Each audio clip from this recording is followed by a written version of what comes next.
प्रभु की स्तुति। आप इस चैनल को रोजाना सुनकर 1 साल में बाइबल पढ़ सकते हैं। Please subscribe and support. आज के बाइबल अध्याय। शमूएल भविष्यवक्ता की पहली पुस्तक अध्याय 29। शमूएल भविष्यवक्ता की पहली पुस्तक अध्याय 29। पलिश्तियों ने अपनी समस्त सेना को अपेक में इकट्ठा किया और इस्राएली इज्राएल के निकट के सोते के पास डेरे डाले हुए थे। तब पलिश्तियों के सरदार अपने अपने सैकड़ों और हजारों समेत आगे बढ़ गए और सेना के पीछे पीछे आकीश के साथ दाऊद भी अपने जनों समेत बढ़ गया। तब पलिश्ती हाकिमों ने पूछा, उन इब्रियों का यहाँ क्या काम है?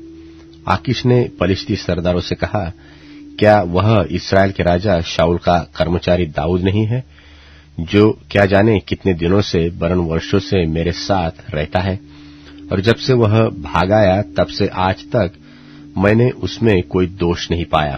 तब पलिश्ती हाकिम उससे क्रोधित हुए और उससे कहा, उस पुरुष को लौटा दे कि वह उस स्थान पर जाए जो तूने उसके लिए ठहराया है।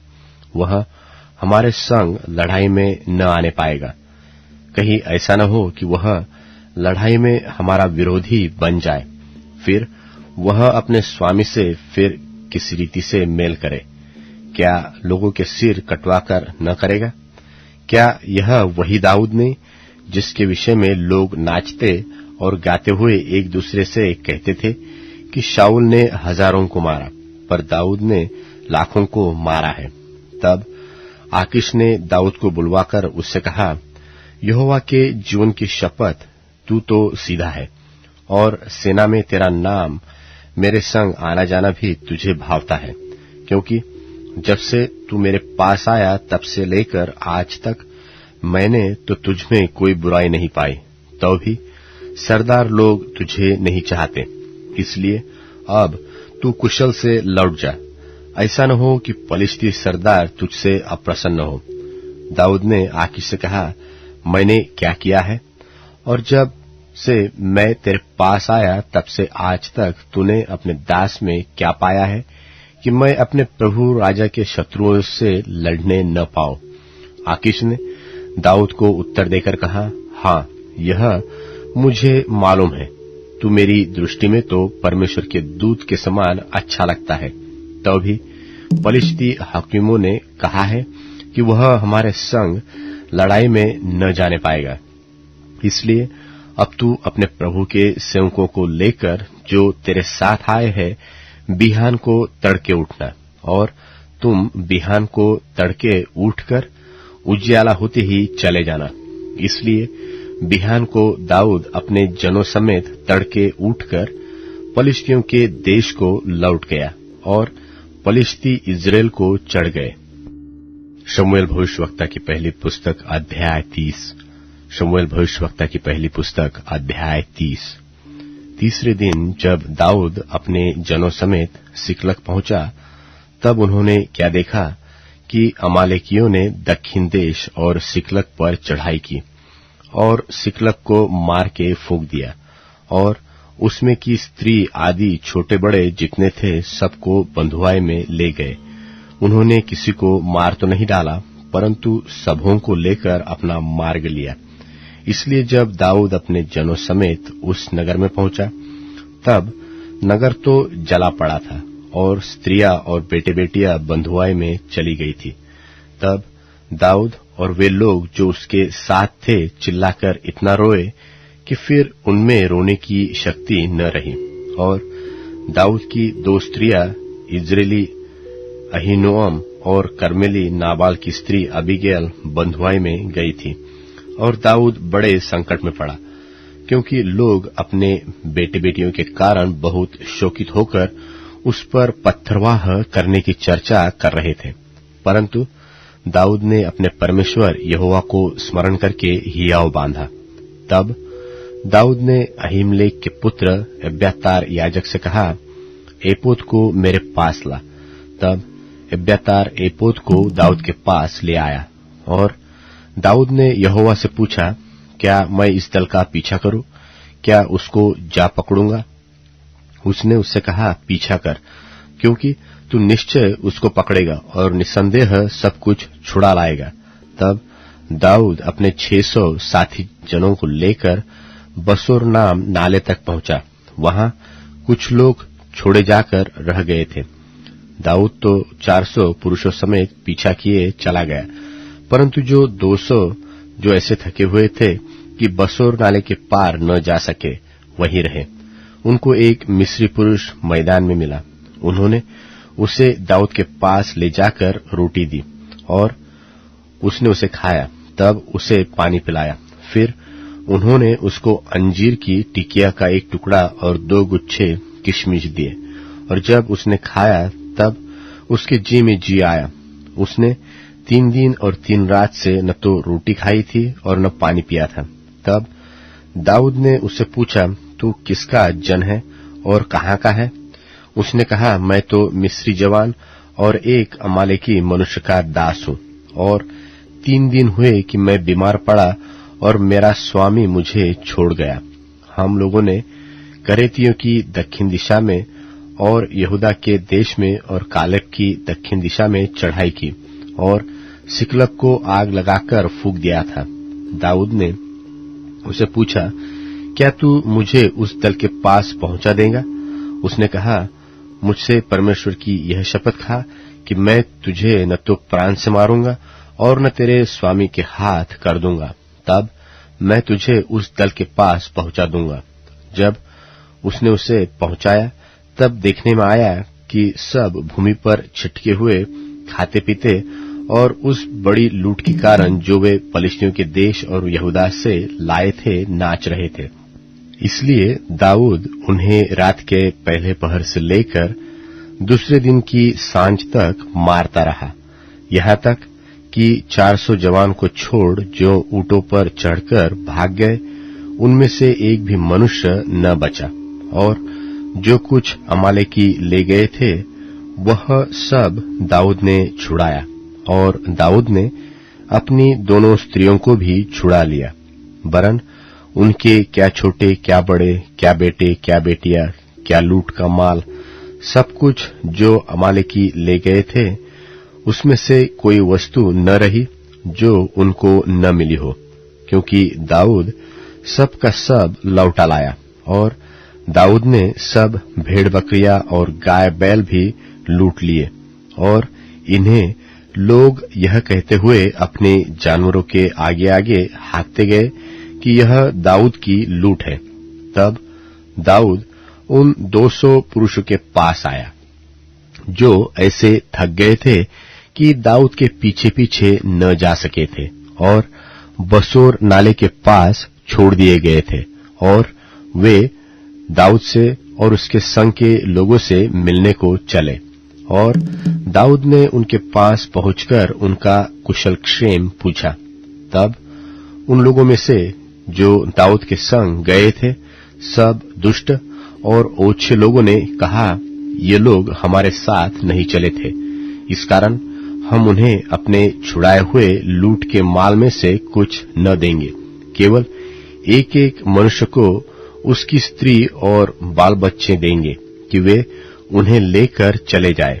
परंतु दाऊद ने कहा, हे मेरे भाइयों, तुम उस माल के साथ ऐसा न करने पाओगे जिससे यहोवा ने हमें दिया है, और उसने हमारी रक्षा की और उस दल को जिसने हमारे ऊपर चढ़ाई की थी हमारे हाथ में कर दिया है। और इस विषय में तुम्हारी कौन सुनेगा? लड़ाई में जाने वाले का जैसा भाग हो, सामान के पास बैठे हुए का भी वैसा ही होगा। दोनों एक ही समान भाग पाएंगे।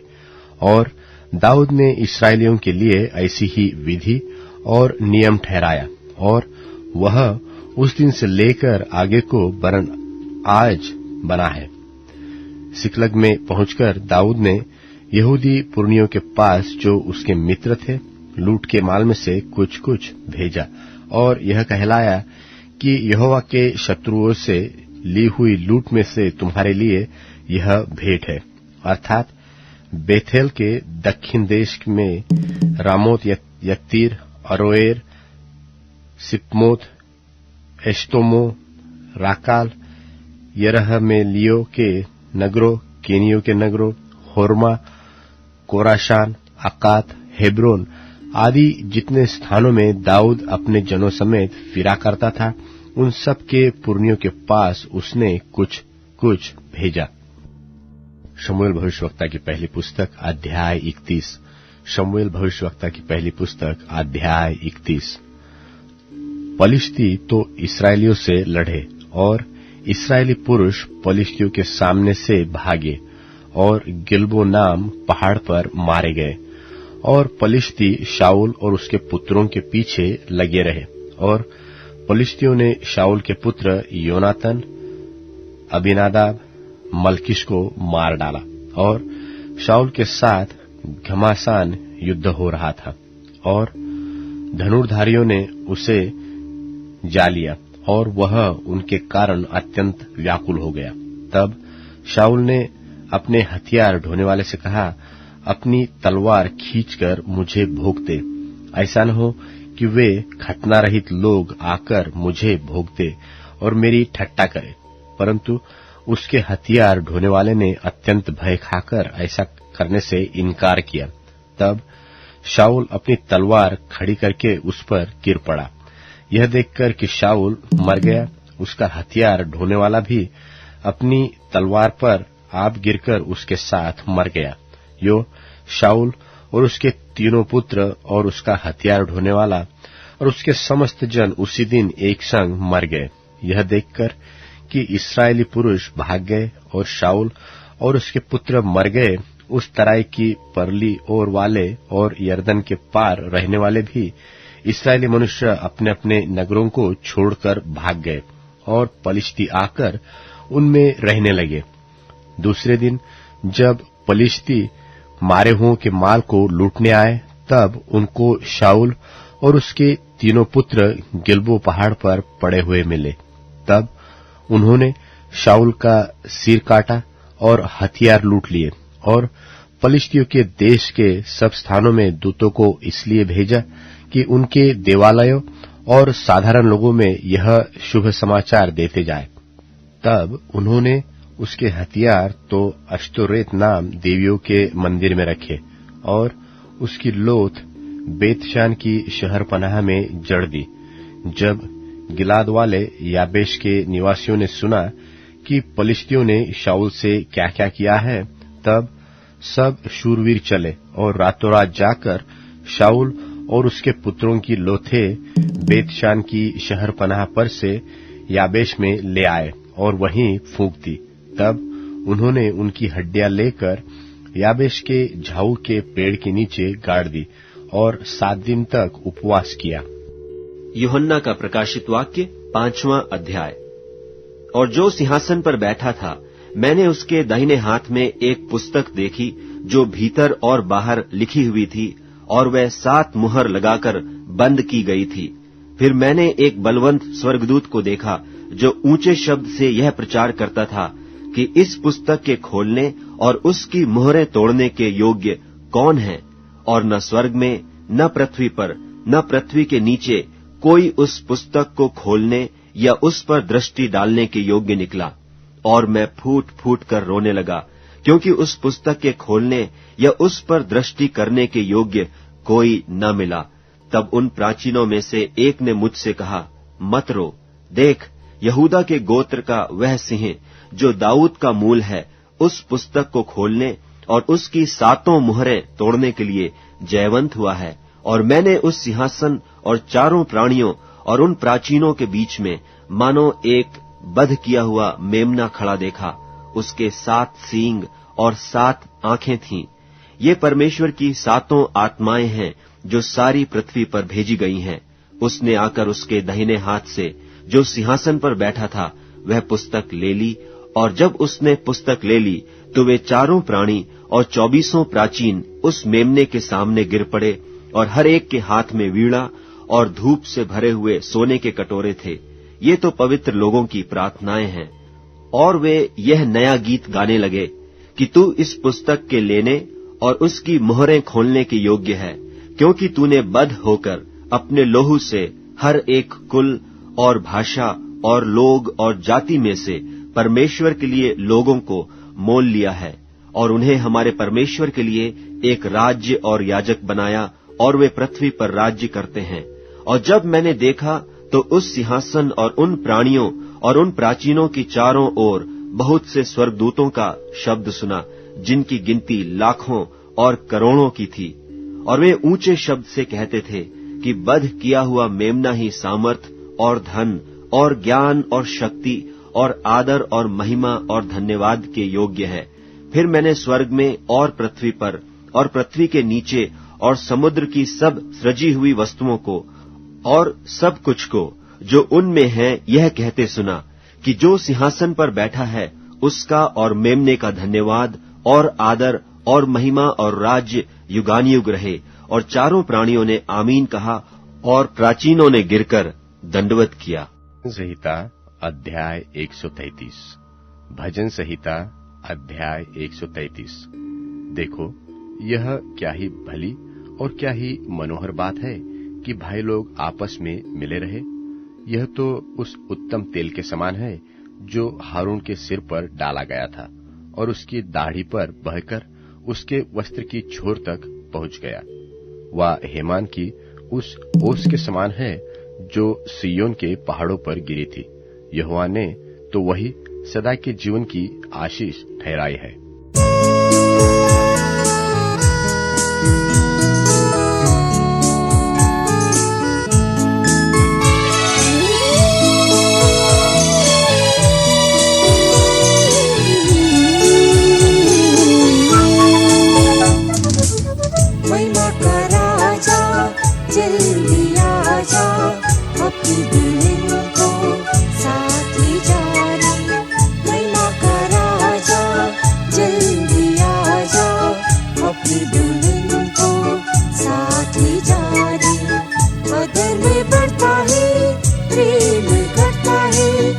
संसार हमारे योग्य नहीं है, अधर्म बढ़ता है, प्रेम घटता है।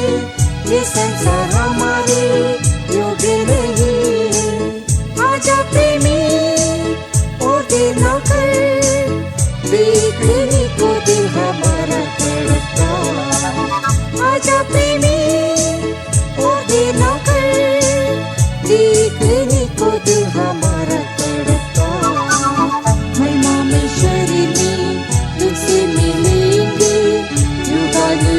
तेरे साथ रहेंगे, महिमा में शरीर में तुझसे मिलेंगे, युगानुयुग तेरे साथ रहेंगे।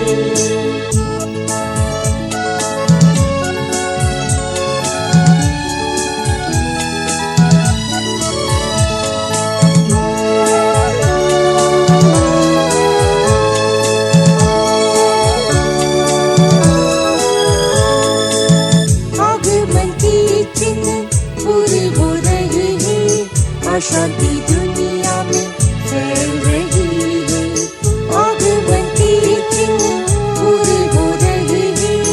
अशांति दुनिया में फैल रही है। पवित्र लोग अपनी चोट पूरी करते हैं, दिल हमारा नहीं लगता यहाँ। पवित्र लोग अपनी चोट पूरी करते हैं, दिल हमारा नहीं लगता यहाँ। आजा प्रेमी और देर न कर, देखने को दिल हमारा तड़पता। आजा प्रेमी और देर न कर, देखने को दिल हमारा तड़पता। महिमा में शरीर में तुझसे मिलेंगे, युगानुयुग तेरे साथ रहेंगे। शरीर में तुझसे मिलेंगे, युगानुयुग तेरे साथ रहेंगे।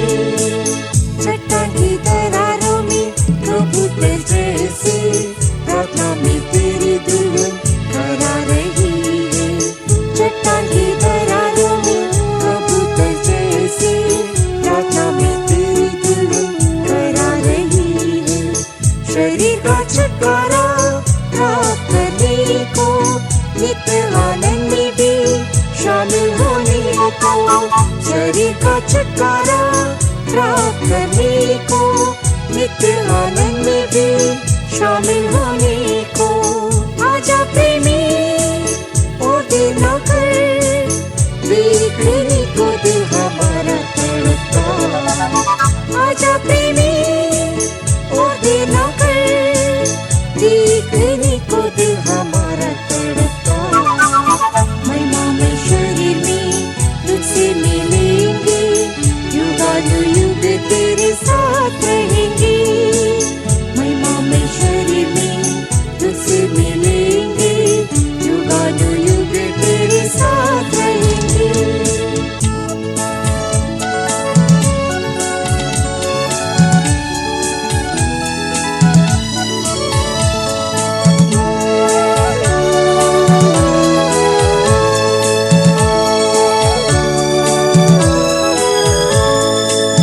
विश्वास के शूरवीर भटक जाते हैं, पहला प्रेम अपना छोड़ देते हैं। विश्वास के शूरवीर भटक जाते हैं, पहला प्रेम अपना छोड़ देते हैं।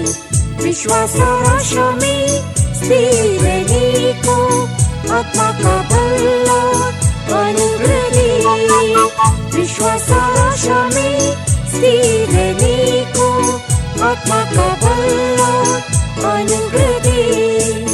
आजा प्रेमी और देर न कर, देखने को दिल हमारा तड़पता। आजा प्रेमी और देर न कर, देखने को दिल हमारा तड़पता। महिमा में शरीर में तुझसे मिलेंगे, युगानुयुग तेरे साथ रहेंगे। महिमा में शरीर में तुझसे मिलेंगे, युगानुयुग तेरे साथ रहेंगे। आसमान में तुरही की आवाज जब सुनेंगे, पृथ्वी का डेरा छोड़कर जाएंगे। आसमान में तुरही की आवाज जब सुनेंगे, पृथ्वी का डेरा छोड़कर जाएंगे। नित्य भवन में सदा रहेंगे, सूरज के समान हम चमकेंगे। नित्य भवन में सदा रहेंगे, सूरज के समान हम चमकेंगे। आजा प्रेमी और देर न कर, देखने को दिल हमारा तड़पता। आजा प्रेमी और देर न कर, देखने को दिल हमारा तड़पता।